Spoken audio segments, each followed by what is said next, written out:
Hello and welcome to ChooseFI. Today on the show, we have our good friends Katie and Alan Donegan back for another episode, and this one is an incredible one. They actually just produced a music album that is FI-centric, and we are going to play 4 of the songs from this new album. And to me, this episode can really serve as an overview of 4 essential aspects of the FI journey. We're going to play each of these 4 songs, and then we're really going to dive into the lyrics and why they picked these as 4 songs on a very finite track list of this is critical information for people who are looking to learn about FI and live this incredible life. I think you're really going to enjoy this episode. And with that, welcome to ChooseFI.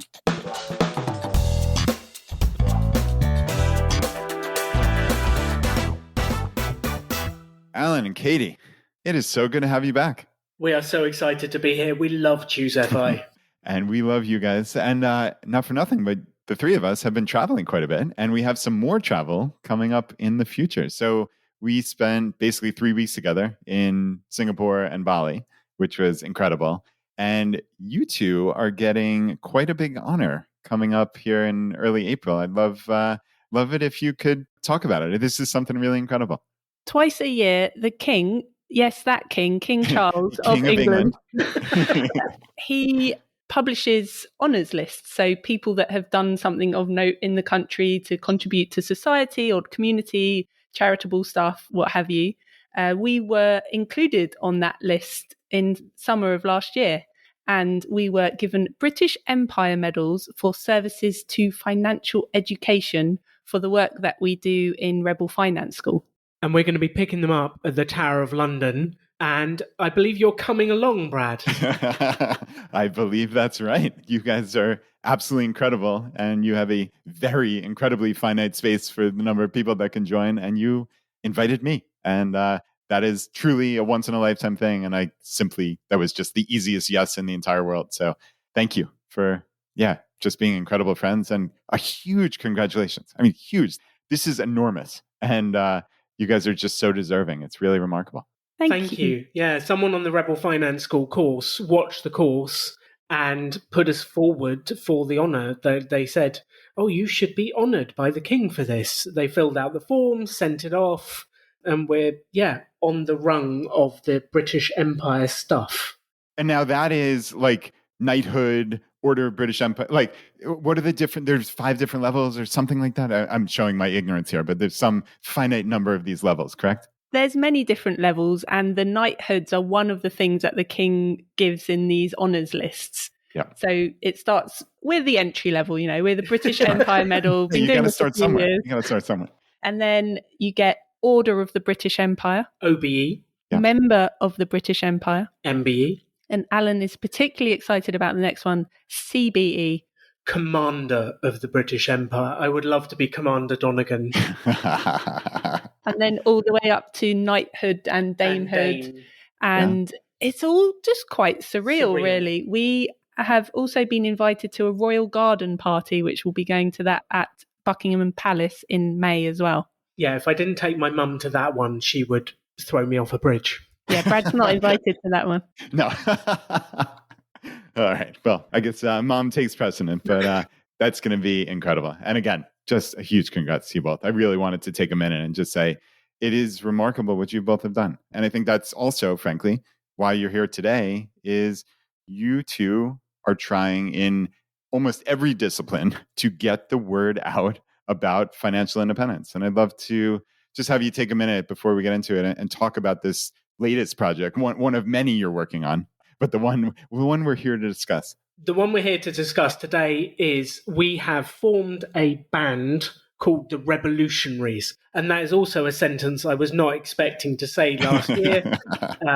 With our friend Finn, who we met on Chautauqua, he wrote us a song. We started writing songs.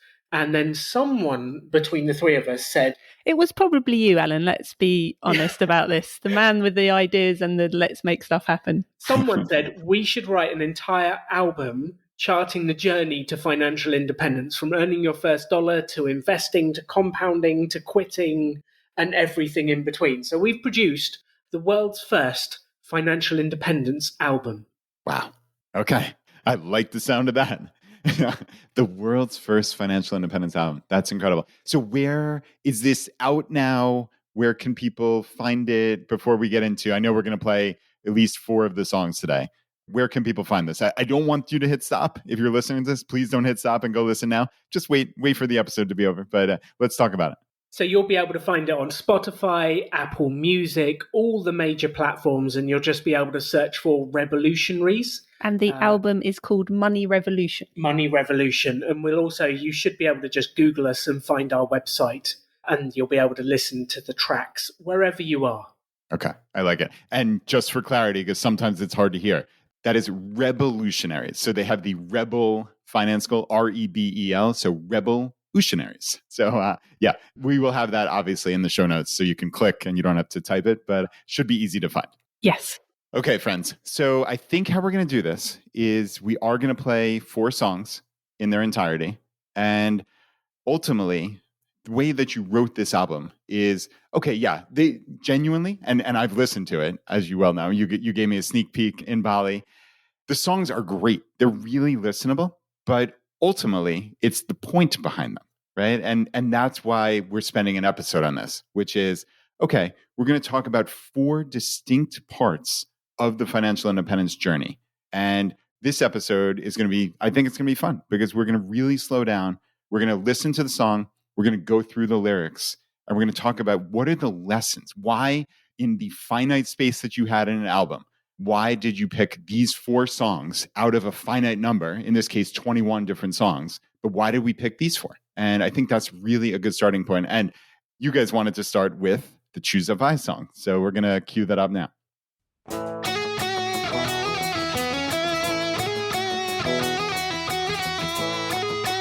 Hey guys, I'm gonna run with this. Another paycheck down the drain, chasing dreams that feel like borrowed loans. $40 for organic free range chicken. Paycheck dwindles, clock keeps ticking.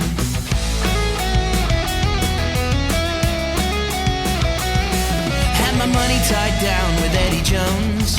High fees weighing heavy like a stone. Returns were bleak, trust was thin. I just don't know how to win. Choose FI, choose life, choose FI. Choose FI, choose freedom, yeah, choose FI.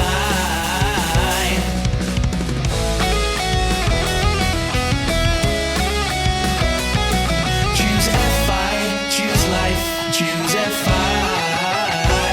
Choose FI, choose freedom, yeah, choose FI. Cut the cords on the shiny toys, so the freedom in a debt-free life. Dining in, not draining wallets dry, living life on my terms. Now every penny's got a purpose tagged. Future's brightest since the old ways lagged. Freedom gained from every dollar saved. Autonomy from every 1% change. Choose FI, choose life, choose FI. Choose FI, choose freedom, yeah, choose FI.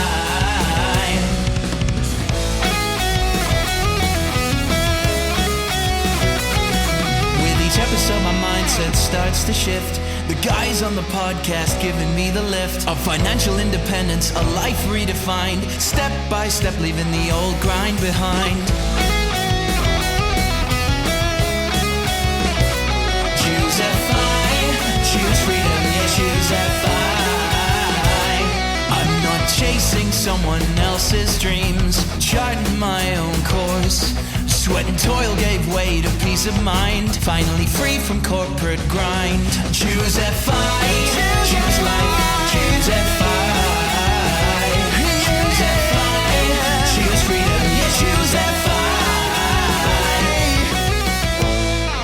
FI. Well, that turned out quite well, didn't it? Oh, I love that. The ending. It might not be obvious from that the bits at the beginning and the end that are Brad's voice are on the track. That is not actually Brad's voice. That is not him saying that in the intro and outro to introducing the song, which is really cool. It's so great to have your voice on the album. Oh man, yeah, I was honored when you said, "Hey, can we get it?" So that was super cool. Okay, I love the song. Obviously, super upbeat, and Yeah, there's some great stuff here. So, okay, how do we want to go through this? Well, I think when you came up with the name of the podcast, Brad, why did you elect for ChooseFI? Like, where did the name of the podcast come from? Yeah, so I think everything about our messaging has always been about taking action. And you are actively choosing financial independence. You're not just grazing through life. You're not letting things happen to you. You are standing up and you're making a choice to say, I want my life to be better. I'm choosing financial independence. And that's the inception.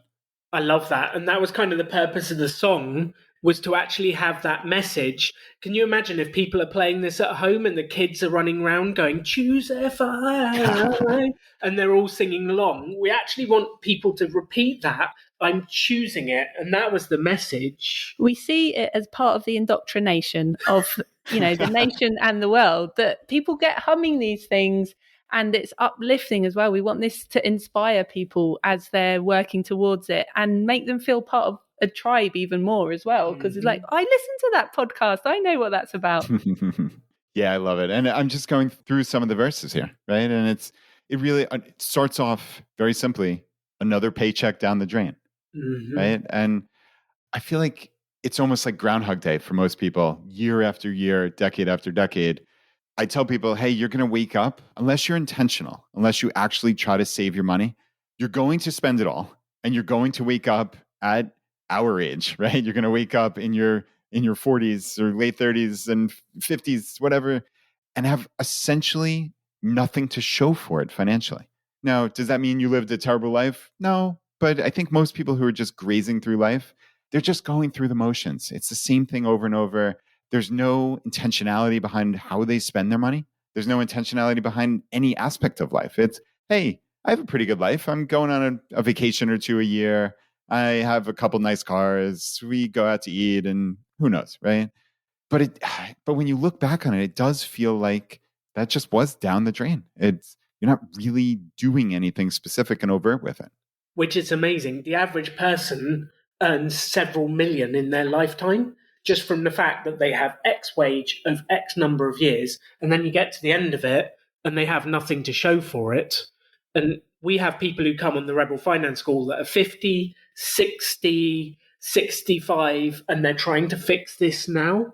If we could just get the 20-year-olds and the 30-year-olds saying, I choose financial independence, I choose to sort out my finances, what a different world that would be. Which I think at this point is worth pointing out that if you are in your 50s, 60s, it's not too late for you to improve your situation. No, absolutely not. It's just a wake-up call, isn't it, to say, let's do something different from now. Yeah.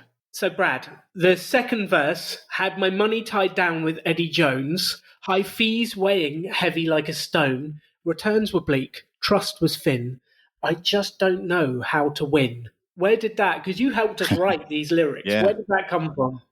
Yeah, well, I think we use Edward Jones as kind of the boogeyman for, not that they're any worse maybe than probably anybody else, but they're just kind of typify the, hey, you're going in, you see one of these places on every street corner in every small town in America. And I think a lot of people who go to financial advisors, so let's take a step back and from Edward Jones necessarily, but just financial advisors generally, they think they're doing something right? Like, hey, I've managed to save some money. I have some money to invest. What do? I couldn't possibly understand this. That's what everybody thinks, because the financial services industry makes it seem like it's complicated because they want to enrich themselves. So of course they want it to seem complicated, right? And you say high fees, and that's really one of the biggest drags on our overall investment return and really our net worth is these fairly small, seemingly small investment fees. So you'll see when you go to a financial advisor, they'll charge what's known as an AUM fee. So it's assets under management, right? And it doesn't sound like a lot. Oh, we're just going to charge you 1%. You don't have to pay us, right? Like, this is the gimmick. You don't have to pay us. Okay. Well, alarm bells should be going off anytime you hear you don't have to pay us. I mean, they're technically right in the sense that you're not cutting them a check. There's no time where you will hand them a pile of cash or cut them a check for something, but they take 1% of your assets every year. Okay. And again, it doesn't sound like much, but they're also, because they want to prove how smart they are and how worthwhile their advice is, they're not going to put you in a low-cost mutual fund or ETF, right? Like a VTI or VTSAX. They're going to put you in some expensive fund.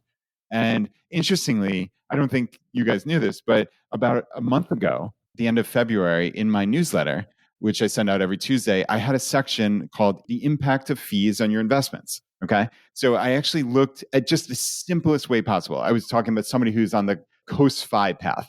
So they've managed to save up $500,000. Okay. So they've been working, let's say, for 10 or 15 years. They have 500 grand saved up and they just want to coast on into FI, which means they're not saving any more money. They're just earning enough to cover their expenses. Basically, I said, okay, let's look at this, a couple of different scenarios over 30 years. So now that money is just compounding in the background. I said, if we assume over 30 years an 8% average annual market return, so that's just kind of the back of the envelope. If that money compounded at that full 8%, it would turn into $5,031,000. Okay. Wow. Amazing. Because, right, it doubles literally every 9 years, right? So it's 3 doublings, which is million, 2, 4, and then 3 years left over, which is, isn't it wild? Like even the three of us who understand compounding, it's crazy to think about. So, okay, that's not realistic because there are expense ratios on any fund. So I just looked at VTI, which is Vanguard's total stock market ETF, and said, okay, that's a 0.03 expense ratio. So the best case scenario you could do realistically is losing $41,000 to fees over those 30 years. So you're left with $4,990,000. Pretty amazing. Okay. Not bad. Let's say you decided to go with some financial advisor who, by some freak chance, said, okay, well, you're with me, but I'm going to put you in VTI. So you lose 1% for assets under management and the 0.03 for the VTI expense ratio. Now, instead of having $5,031,000, like the original, you actually have $3,774,000. So you've lost over $1.25 million to fees. That's just from that 1%. Okay. And now let's look at the final example, which is the more realistic example. You go to a 1% assets under management advisor who then puts you in an actively managed mutual fund or ETF with a 1% expense ratio. So now instead of getting the 8% market return, you're getting a 6% net return. Now, your net worth that you're left with is $2.872 million, which means you've lost 43% of your net worth. You've lost over $2.1 million. That's why we say fees matter. They mean more than almost anything. Also, I think that's incredibly generous to say that the actively managed fund is going to return as well as an index fund. Touche. That is a brilliant point, Katie. I suspended disbelief and said, okay, let's even assume that. So yeah, most likely it would be dramatically worse. You would literally lose more than half of your net worth, almost invariably. That nearly happened to us when I first started investing. I didn't know any better. Someone rang me up whilst I was at work and said, would you like to invest your money and build your wealth? And I thought, yes, I would. Of course I would. Of course. And you went to his swanky offices in London. He had the swanky 3-piece suit. I don't know if swanky translates to American. Oh, that translates. Don't you worry. Okay. And they did a risk assessment for me and basically asked me, are you okay with losing money? I said no.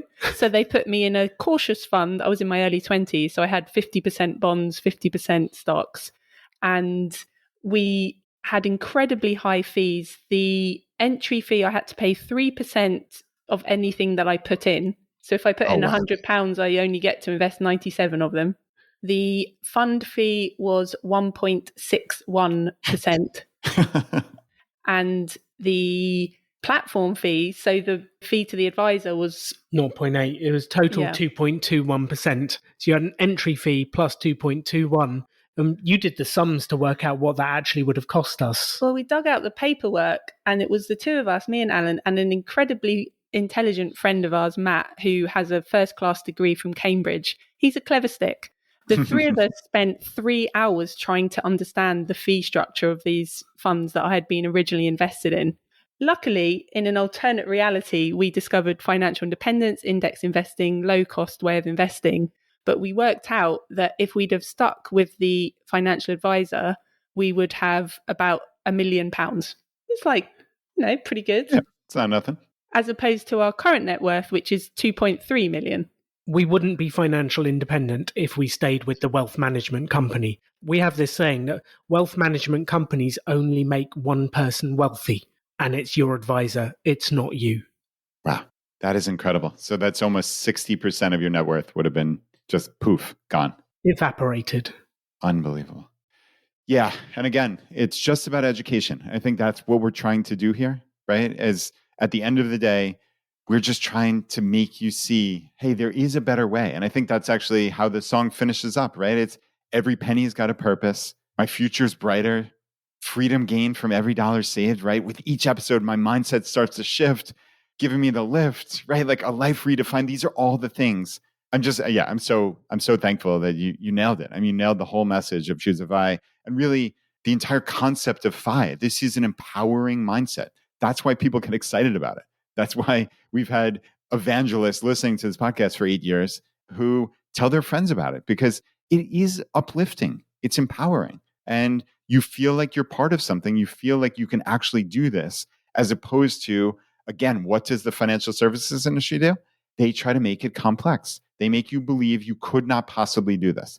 And we make it the exact opposite. You can't help but do it. All you have to do is live below your means and save in low-cost index funds, essentially, right? Like if you wanted back of the envelope, save as much money as you can, invest in low-cost funds, and wake up really wealthy.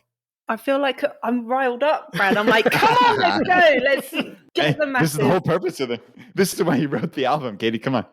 Well, that's why we also had the line in there. With each episode, my mindset starts to shift because it's not always a quick journey for people. Like you can tell people what to do, but it's your mindset that has to shift. So listening to Brad, Jonathan, Ginger, the podcast every single week, the message starts to go in. And that's why we've done the music. You can play the tracks in the morning. You can listen to them. You can indoctrinate the kids in the back of the car by listening to the compounding song. And you'll just have fun. And those messages of positivity, possibility, buying your freedom first, choosing financial independence, that's what we want people to have soak into their soul. Okay, I like that. Soak into your soul. And yeah, guys, that was really great. And thank you for I know you wanted me to really talk about that particular song. So thanks for indulging me. So you mentioned compounding. I think that is the next song. So this is the title of the next song we're going to listen to is precisely compounding.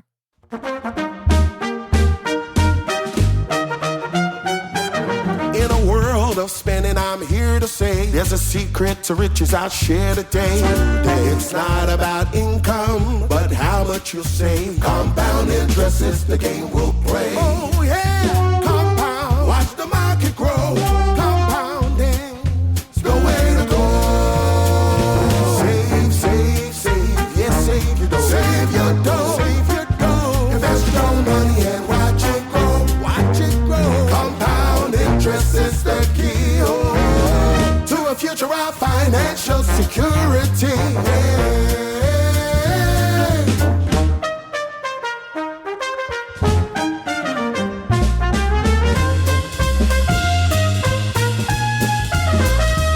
Start early, my friend, and don't delay. Small amounts can go a long way. Let it grow and watch your wealth accrue. Retire at 40, it's all up to you. All up to you. Compound, watch the market grow. Compounding is the way to go. Save, save, save, yes, save your dough. Save your dough, save your dough. Invest your money and watch it grow, watch it grow. Compound interest is the key to a future of financial security. Yeah.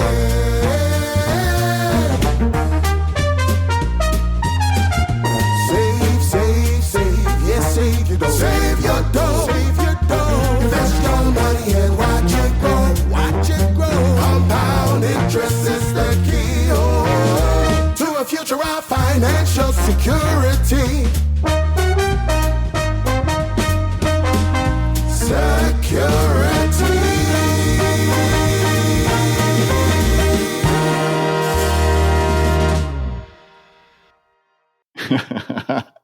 Oh, I love that ending. That's amazing. All right. So talk to us about compounding. But it's not just compounding, right? It's, as you said, It's not about income, but how much you save. I think to me, that's really the message here. And that crazy figure of, like, imagine if you had, I don't know, let's pick a profession. Someone who earns a lot of money. Who earns a lot of money? Physicians? A physician, whatever it is. They earn 200 grand a year, but they save 20 to invest. And then you have a waitress who earns, or a waiter that earns 20 grand a year and saves 2. And you go, which one retires earliest? Well, the answer, as we all know, is they retire at the same time because their savings rate is 10%, both of them. And it's not about those overall numbers. It's about how much you're putting away, and then that compounds, and that's the power. And I think you had a message in your newsletter, Brad. It was like, compounding is confusing at the beginning and confusing at the end. And Katie and I have found this. We got super confused at the start because we're like, these people promised me that compounding would help me. Nothing is happening. I want to throw my toys out of the pram. This is rubbish. Why would I continue to save? And it was super confusing. And then at the end, our portfolio can swing up by 100 grand in a month. I'm like, how did this happen? Like, I don't understand. So I think compounding is one of those things that you struggle to understand at either end of the journey. It's the change, and it's also remembering that when you set your financial independence target, it can feel very overwhelming to a lot of people, thinking, well, how on earth am I ever going to save $1 million, 2 million, whatever your figure is? And the beauty of compounding is that you don't have to save all of it. You put your money in, and then the money starts working for you. And it's so exciting when you first see that happening. And then you watch it grow, grow, grow. Yeah, it is truly remarkable. I think that's the wildest thing. Like, I don't think any of the three of us think of ourselves as old, right? And yet we have gotten to the point where we have 7 figures of net worth, right? And what's remarkable is when you see a year like last year, 2024, where the market goes up more than 20+%. I mean, if you have $1 million net worth and the market goes up 20%, that means without doing anything, just sitting on your behind, your net worth goes up 200 grand. That is unbelievable. I mean, that's more money than I've ever made in a year working my 9 to 5 as a CPA, a corporate tax manager. That's double the highest year of income I ever earned. And that's what's so wild. Like, when you think about how powerful it can be, and I think that's really at the beginning, like you're saying, Katie, it doesn't seem like much. And Alan, to your point, like, it's a little confusing on both ends because you can't imagine how powerful it is at the end. You literally can't, right? Because if you think about it, if you live to be 100, let's say, well, 75%, just mathematically by definition, 75% of your net worth will have come from the time you were 82 to 100, right? If we say that it doubles every 9 years, so in 18 years, so 9 years prior at 91, you'd have 50% of your net worth. And 9 years prior to that, you'd have 25% of your net worth. So the math works the exact same no matter what, which is what's so insane about this. That's crazy. And I love Katie's math brain is worrying. I can see it in her eyes.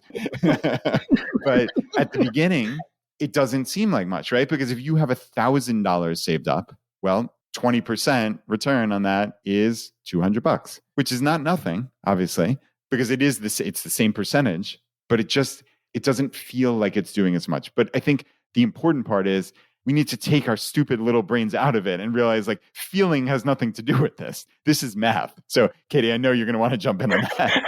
I'm just interested in the mindset. So all the examples we've just given are talking about towards the end, when you see it taking off and you see it compounding, and it feels like it's compounding more quickly. Of course, as you said, Brad, it's compounding at the same rate as it was at the beginning.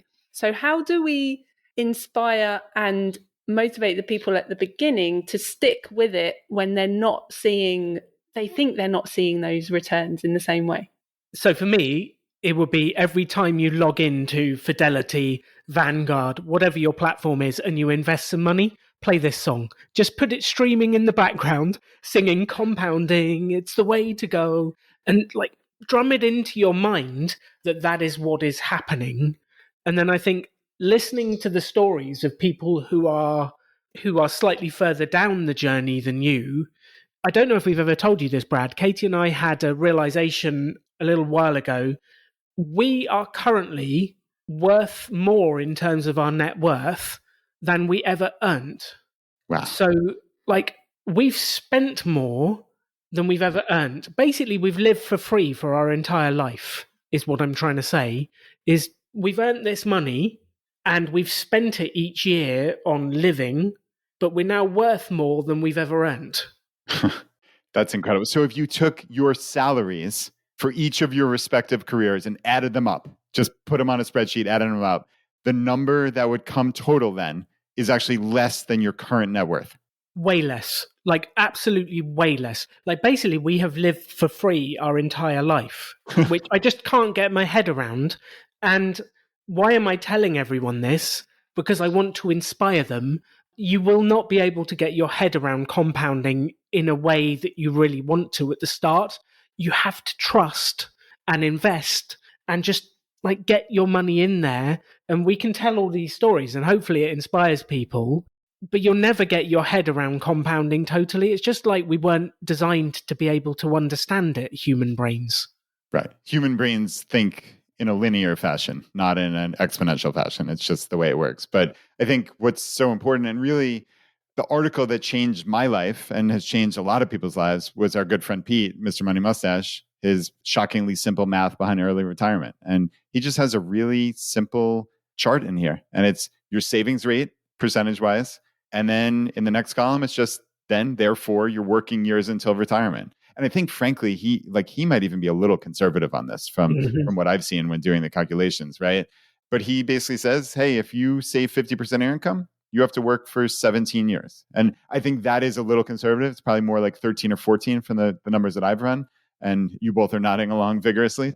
But nevertheless, I think what this savings rate does is it gives us, and frankly, the FI number generally, which is just, hey, what does my life cost annually? Multiplied by 25, right? So if your life costs 80 grand per year, your FI number is $2 million, okay? Those two things can give us this North Star for, oh, finance isn't nebulous. Oh, can I ever retire? You hear all this BS in the media, like, can I ever retire? What am I going to do? It's impossible. No, it's not impossible. That's maybe the single biggest thing we've done in the FI movement is said, okay, this is so possible, very, very possible in the sense that you control it. What does your life cost multiplied by 25? And you know very precisely, if I save this percentage of my income, it's this many years I have to work. And to your point earlier, Katie, of course, we're not giving up on people who are finding this in their 50s, 60s, and beyond, because it's just a math game. At the end of the day, it's a numbers game. I also have a little bit of a bee in my bonnet about the term savings rate. Ooh. So a lot of people come onto our Rebel Finance School and they're like, I used to think I was really good with money. You know, I had enough money to go on vacation and to kind of feel like I could do whatever I want and enjoy time with my friends, go out to eat. And they say, I'm really good at saving. But what they're saying is they're good at saving for spending in the future. So I want to start us calling it the investing rate. It's not about how much you save, it's how much you're actually investing, because I can save a bunch of cash and leave it sat there in my checking account and it's not working for me. Or I can save a bunch of cash and say, well, that's earmarked for a holiday or a vacation that I'm going on next year. But that's not providing for me in the future. And that's why I want to call it investing rate. So that is my plea to the financial independence community. You heard it here first. Let's start calling it the investing rate. Ooh, I like that. You heard it here first. Damn. I mean, that is really very accurate. Because, right, it's two parts, ultimately, Katie, right? Which is what the investing rate, it nullifies these two aspects of the quote-unquote savings rate, which is a lot of people just save money, but it's just delayed spending. They're going to spend it at some point. And also, a lot of people with good intentions save money and then don't invest it. It just sits there. And that is not the path to long-term wealth. It really isn't. You need to invest this money. So I like it. I wonder if I can start working that into the vernacular here. We've got one vote for investing rate already. And actually, maybe take it one step further. We've also started calling it the freedom rate. Ooh. Because you're investing for freedom. Well, that's the whole point. The ChooseFI song, the Choose Financial Independence, the Choose Freedom. You're choosing to invest money to buy back time. And that, I think, is the whole game, is you buy back your time and you can do whatever you want with it. You can hang out with Brad in Singapore and go on roller coasters. You can travel around the world. You can spend time with your grandkids. You can build a treehouse in the back garden. Oh, can we do that? Yes, you can buy back your time to do whatever you want, which is the whole game. Alan, you had an entire list and you didn't say Lego. I'm shocked. What's wrong with you? It's because I don't own a house, so I have to buy a house if I have to buy Lego. Put it in a treehouse. Oh, goodness. Okay, guys, that was fantastic. I think we're going to move on to the third song, which is The Boring Middle.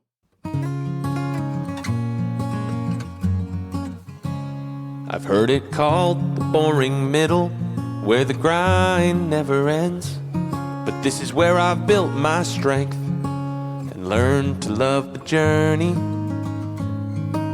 It ain't about the numbers or the dollars that I save. It's the habits and the health I gain in preparing for the freedom I crave. Ooh, it ain't the boring middle, it's the best part. Ooh, it's time for health and happiness. Ooh, I'm ready for life. So don't rush through the middle. Take your time, enjoy the ride. For it's in the so-called boring part that we truly come alive.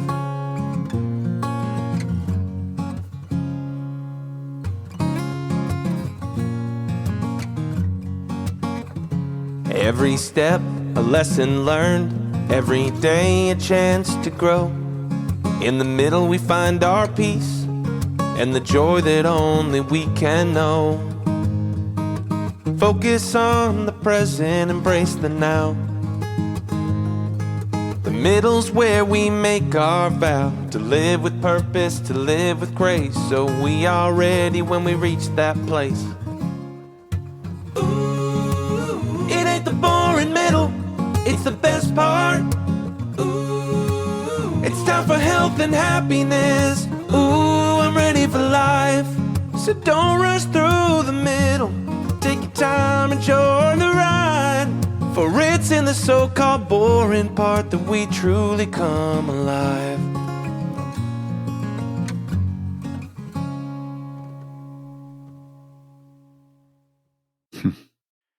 I like that. I like that a lot. I also wanted to note that every single one of these songs is a completely different genre, which is really cool. You wait for the rap songs later. Ah, okay. Nice. So we got a little bit of everything. I love it.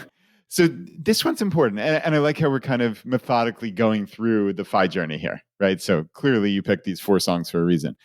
The boring middle. I think this has become an affectionate thing because we've tried to really nullify it in essence by saying like, it isn't the boring middle. This is the best part. These are the years where I think, frankly, the actual numbers and the math part of FI, that's the first couple of years, right? Like once you figure out your money, that is the easiest part of life. But now that's not to say that this is simple, right? Or that it's overnight. But once you've figured it out, I think we would all agree that is the easy part. But the hard part is, okay, I have these years now between where I am and my FI number. And A, I still have to keep working throughout these intervening years. And B, more importantly, I need to experiment in life and try to figure out what lights me up. What do I want to do when I do get to FI, or whatever version of FI that I see fit for my life? And I think that's something that's really changed in the FI community really over the last 8 years is it's not just, it's 0 or 1. I'm not FI or I'm FI. I think that was the pre-2017 version of FI. And now there are all these flavors of FI. And I think that's what's fun, but it doesn't take away from the fact that we all need to figure out what the heck we're here for, what we're trying to do, how we enjoy our years, both now and beyond. So I'd love to hear what you think about the boring middle and just how important it is, why it was so important that you wrote a song about it. I really don't like it when people say I'm in the boring middle, because it makes a little part of my soul die, because it sounds so sad.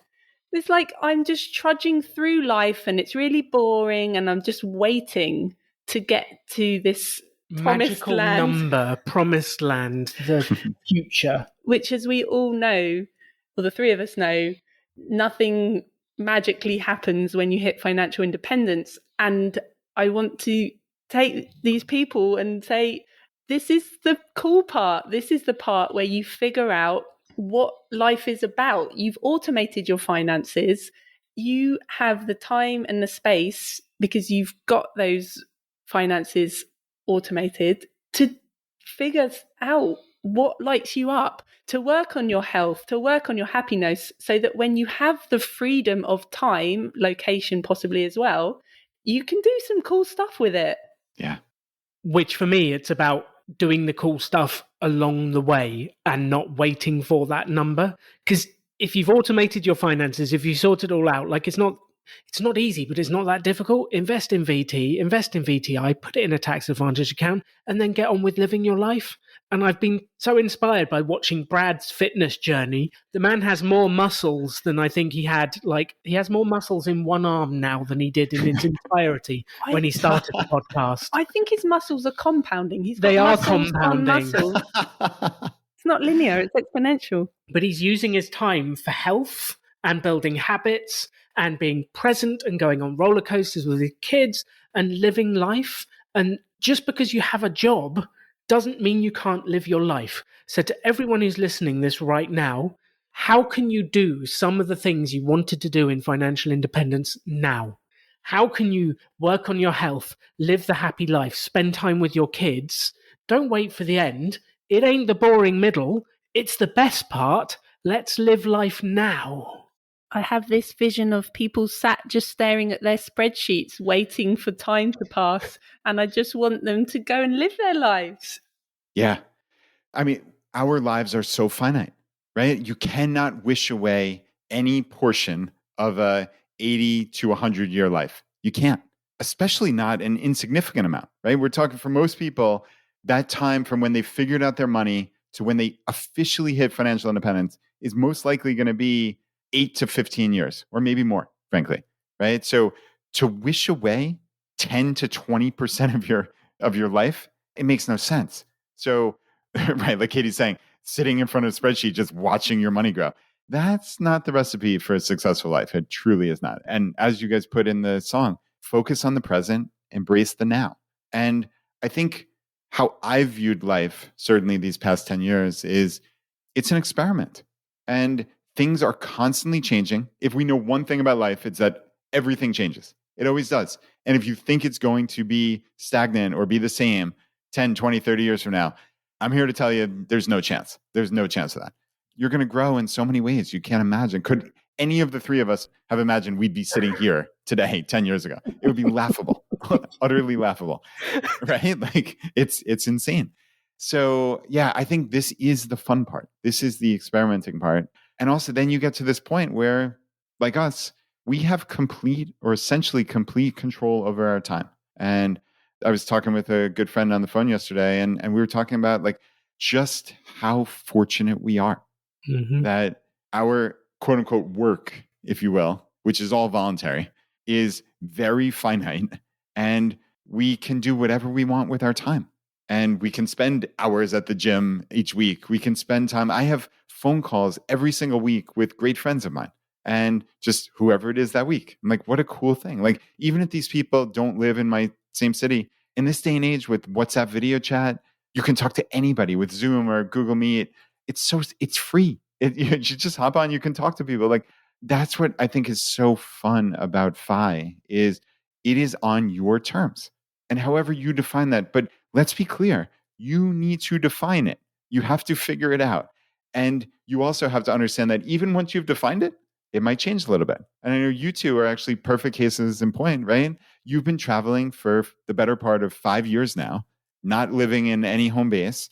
And I think travel looked very different for you at the beginning than it does now, with really something more akin to, hey, we're going to stay in a couple places for 2, 3, 4+ months across a year and make that a life, really. It changes constantly. And I think that's the fun part, is you have complete permission to reinvent yourself at any moment. People will not like that.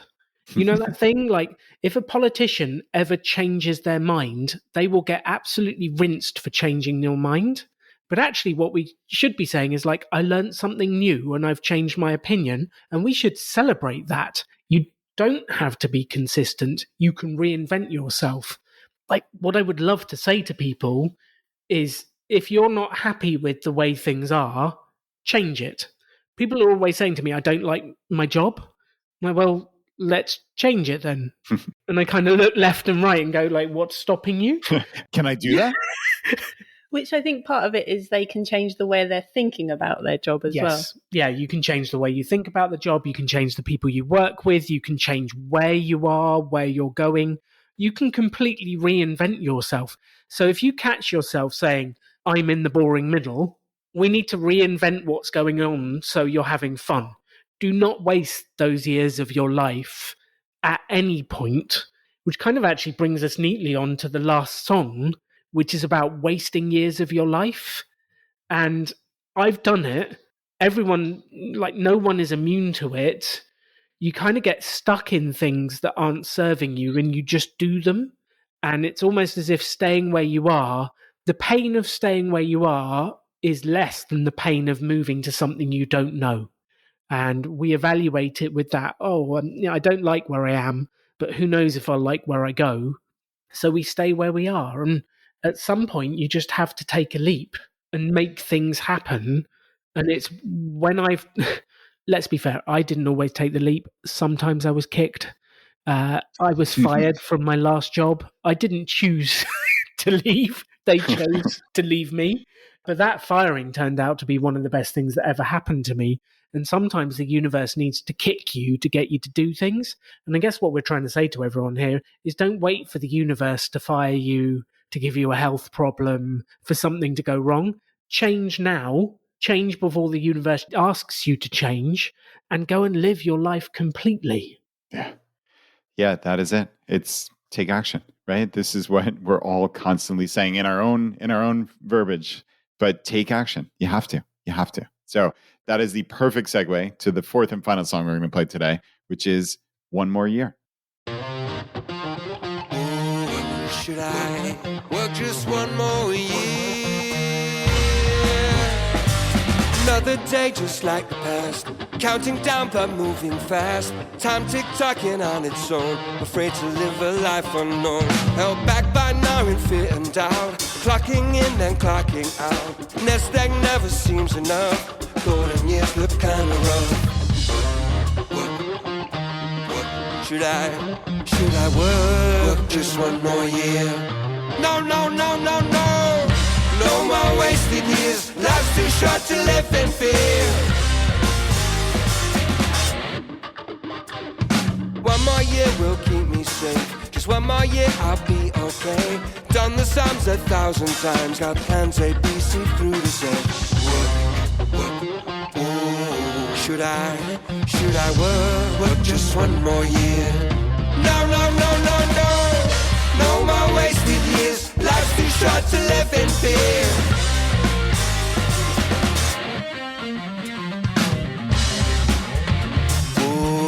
Should I work just one more year?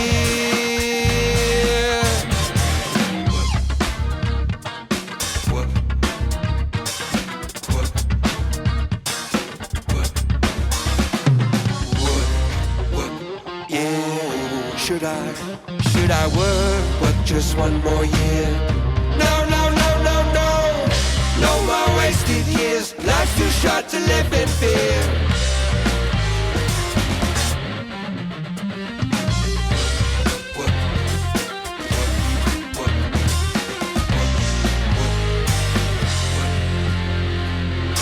Doubts keep swelling in your head, scared to jump, what if I fall? Staying put, avoiding pain, blending, take the easy way.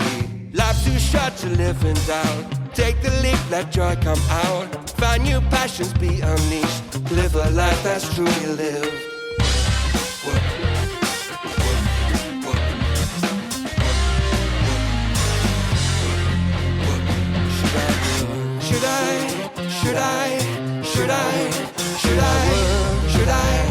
Should I? No, no, no, no, no. No more wasted years, life's too short to live in fear. No more wasted years.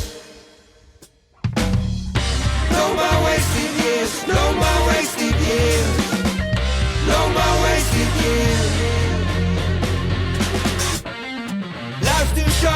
trust and fear.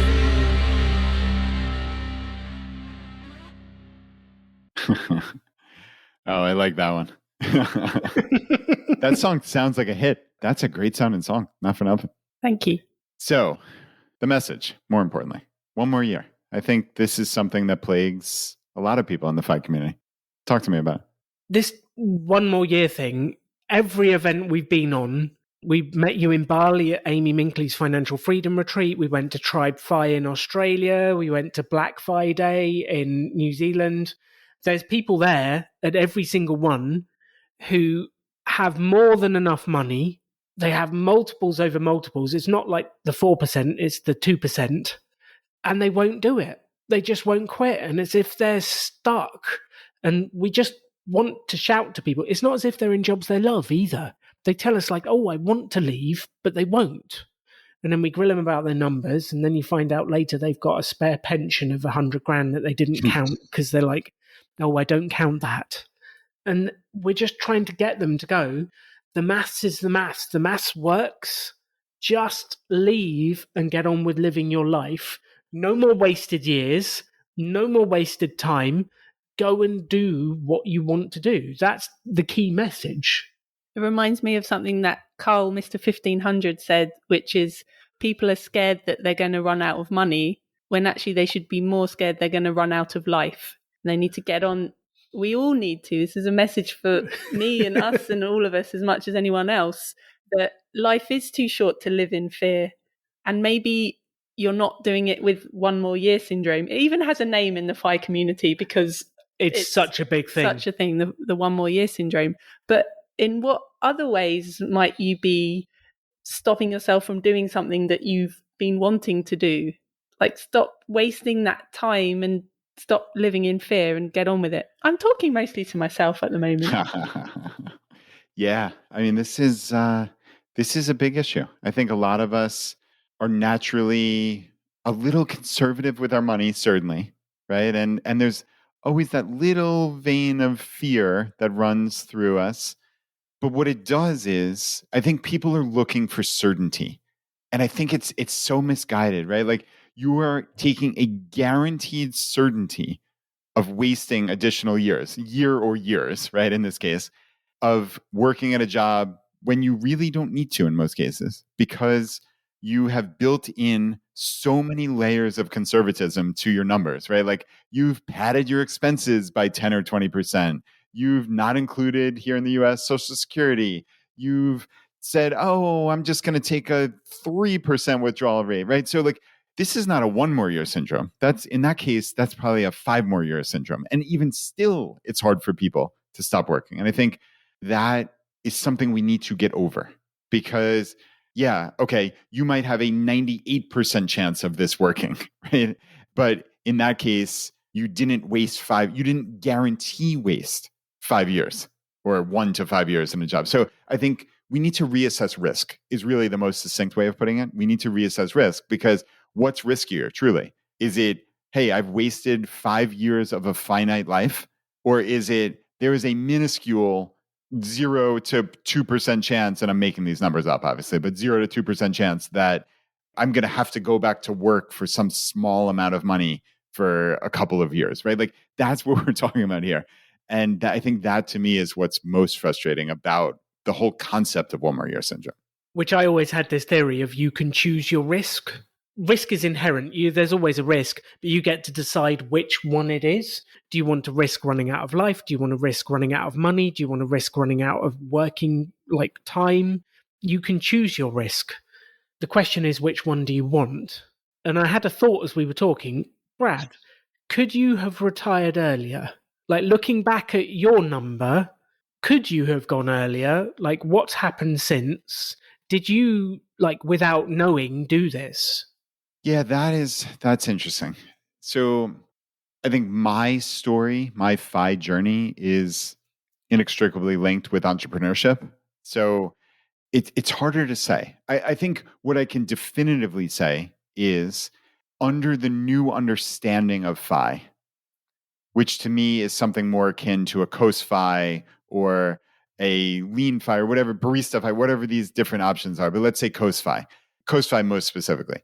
when I stopped working in early 2015, I think for me, it was that 0 or 1. It was, I'm not FI technically, so I need to keep earning a good bit of money, like my CPA's salary kind of money. And those were the only options.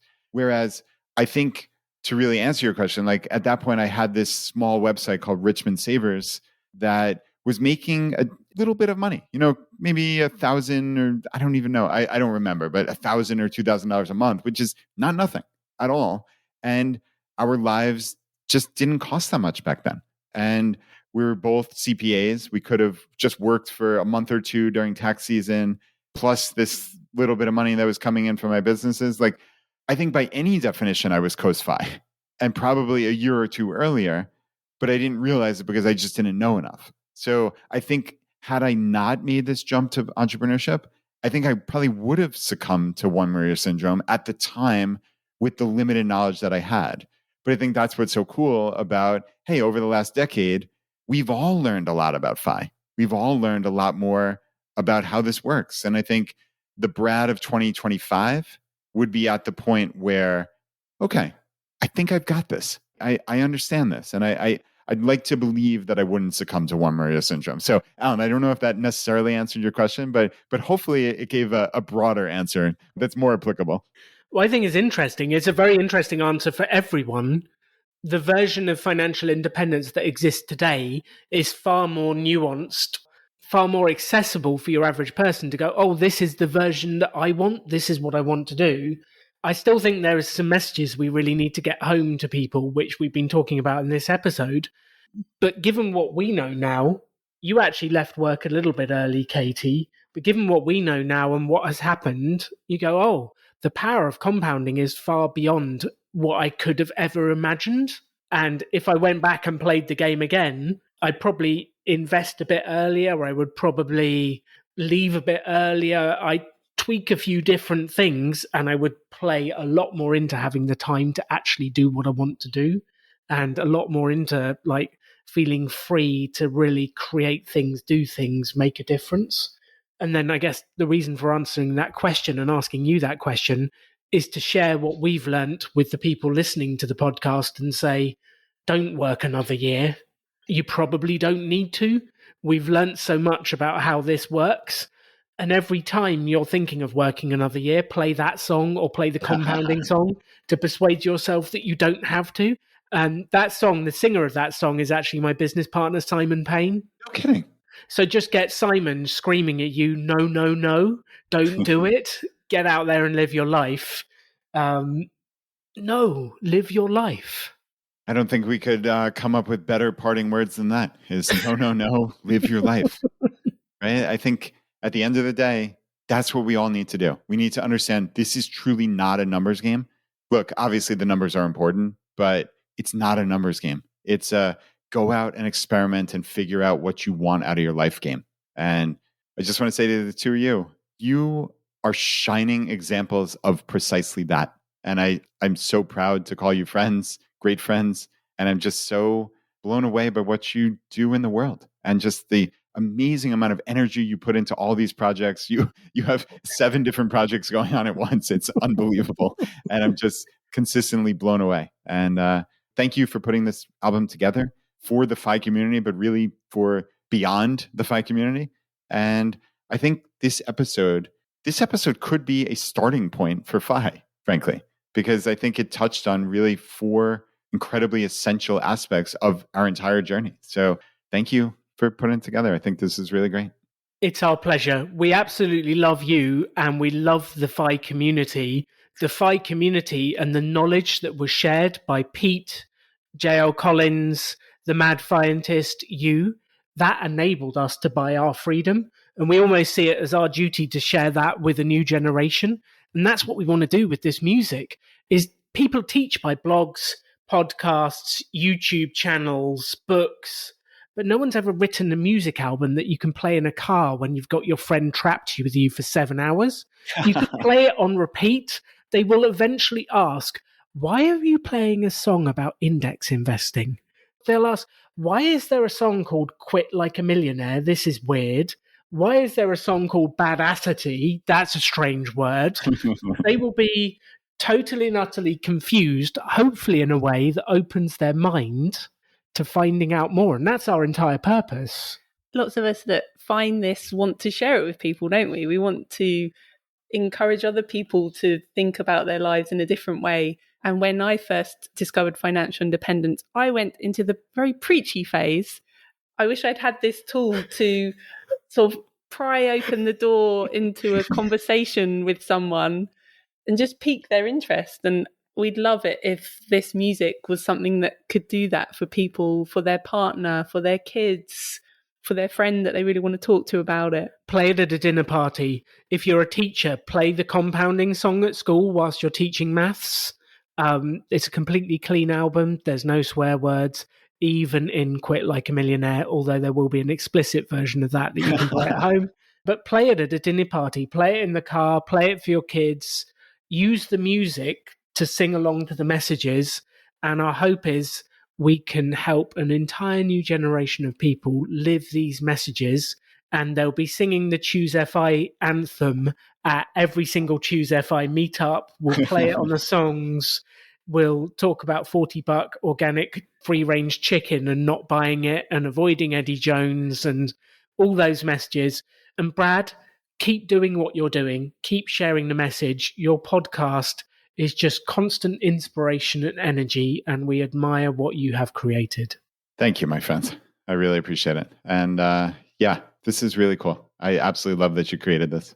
I want to give a big acknowledgement to Finn as well, the third member of Rebelutionaries, who is not on the podcast with us today, but is the musical brains. He is the musical wizardry that has pulled all these tracks together, and he's awesome. Love it. Yeah. I met Finn at Economy last year. Really great guy. And just a wonderful album. Thank you again. And we have all the links in the show notes. So again, it's Rebelutionaries. You can find it on Spotify and basically anywhere you can find music. So check it out. And again, thank you for being here.